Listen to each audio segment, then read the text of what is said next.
Hey guys, back here working on this 60 F250. Making some good progress with the wiring. Got the marker light, the headlights do work. A couple of the old connectors were no bueno. The wires were cracked where they went in, so they'd corroded into the connector.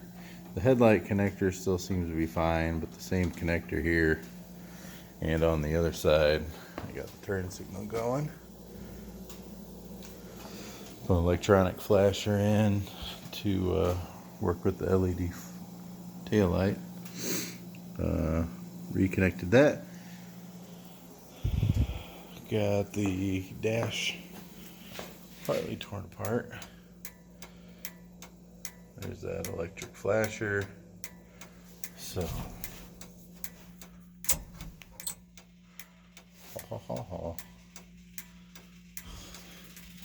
turn signals and headlights. What a concept. So I was wiring up the new taillights, and I noticed when I would put my little test light on, when I put my little test light on, the wires coming out of the body, they were very dim, but they were there. So that's a fresh tap in for the ground.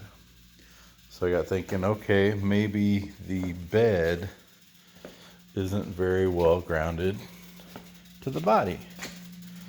So on this truck, the way it was and the way I put it back, there's a ground lug that goes to the firewall. And then I've got it attached, holy cow, to an intake manifold bolt back there, sorry. And then the battery runs back to a lug on the firewall. But there's not a whole lot of wiring to these trucks.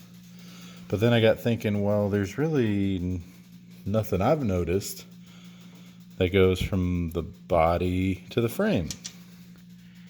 So I went ahead and ran a wire from the block, because I know the block is grounded good, and then cleaned that up and attached it to the frame. So still dim. So if you actually notice, I changed it. I'll change it back real quick.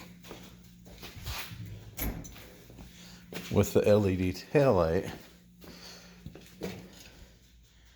it does work, but the marker light's not on, and it might seem bright on video, but that's actually not that bright. That's about the brightness of a tail light, like just the marker light.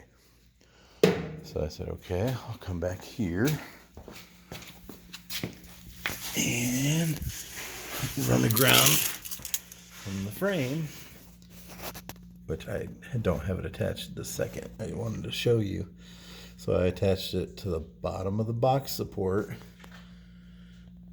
I grounded over there. So I'm going to take this ground wire and I'll just touch it to that part of the frame that I cleaned up, and watch what the taillight does. There we go. That's the way it should be.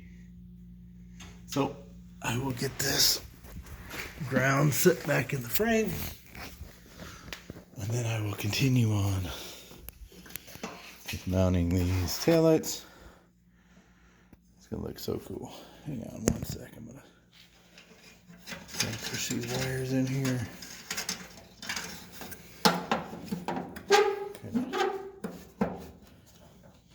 Quickly ballpark how that's gonna look.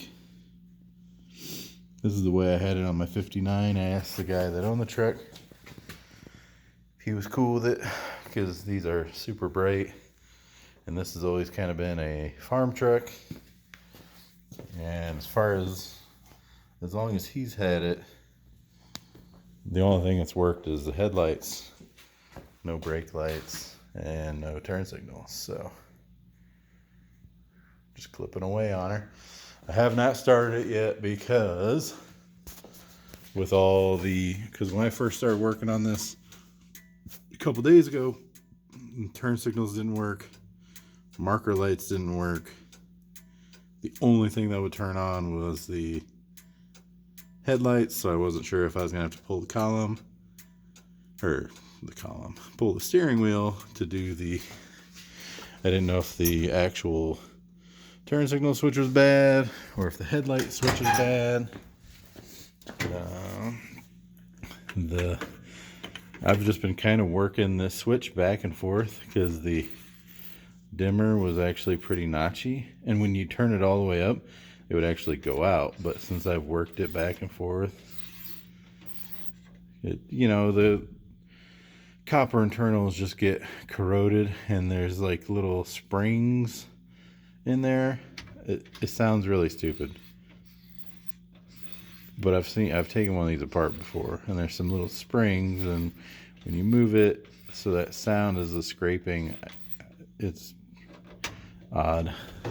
The dome light works, which I don't believe it did when I started working on it.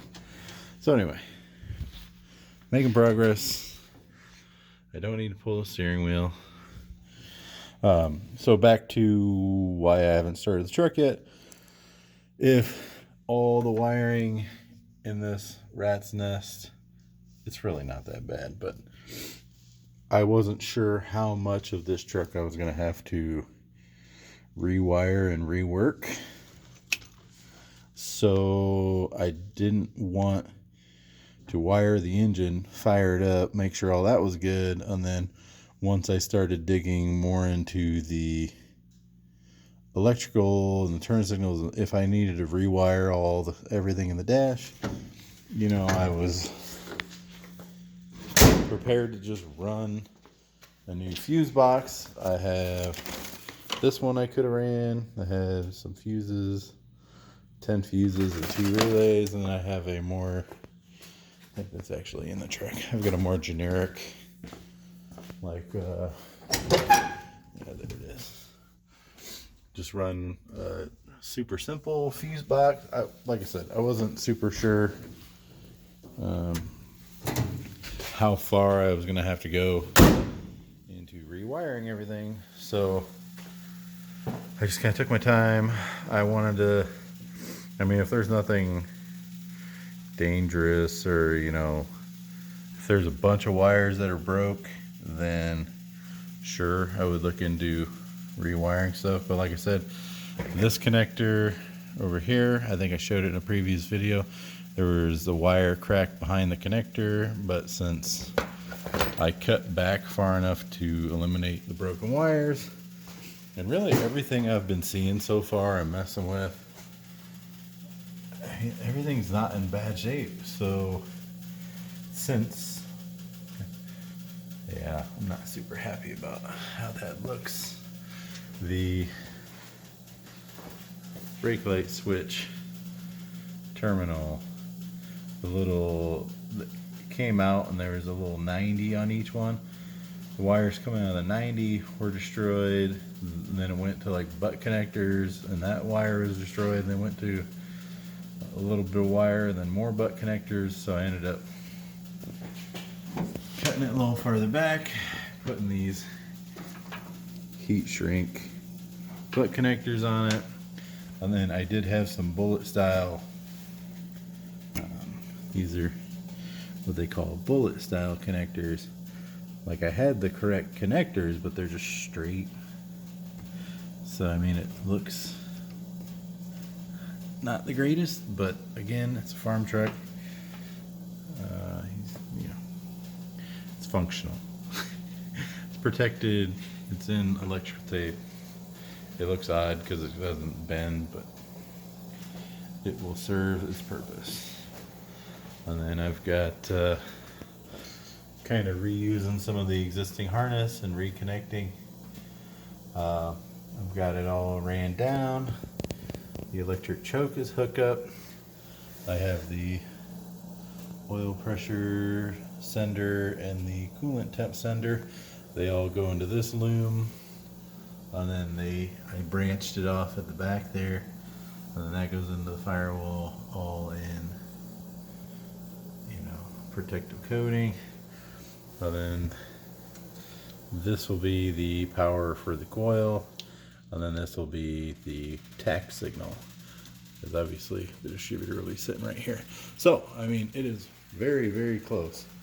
Now that I've got a huge majority of all the wiring figured out, I mean, once I get the taillights put in, put these front covers back on, and then I didn't like how the blower motor was set up.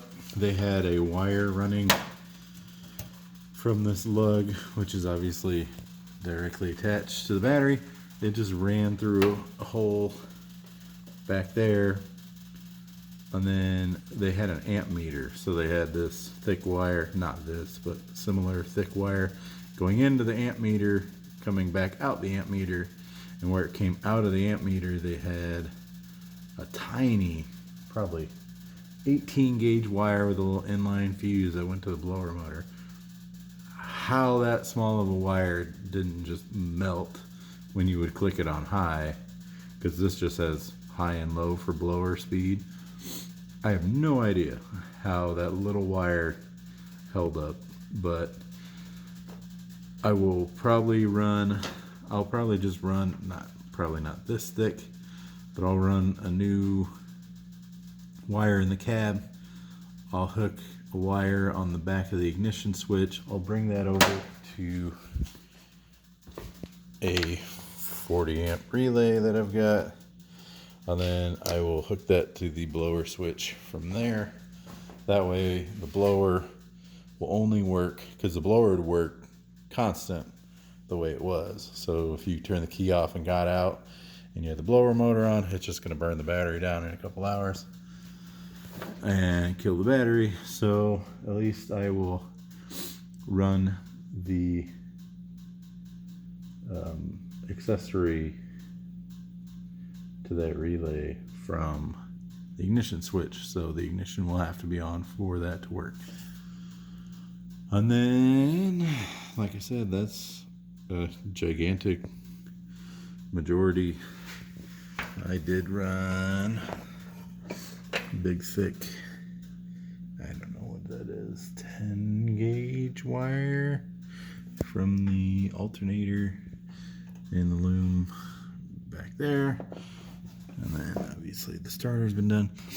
So like I said, just kind of going over everything, not getting super jump the gun on, oh, fired up, oh yay, and then have to backtrack, redo a bunch of stuff I already did. I just wanted to do it once, do it right, keep trucking along. And believe it or not, this thing is the horn relay. And the horn, well, the horn button was rigged at some point. But if you pull the little wire in the middle of the horn out, the horn actually honked. I'm not sure if I can get it to do it now. I was getting ready to pull the steering wheel, so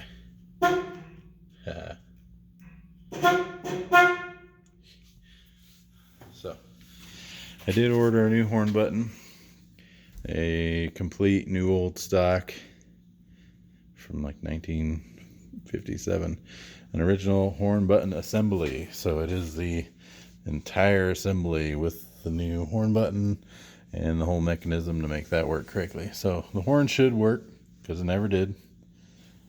All the lights should work.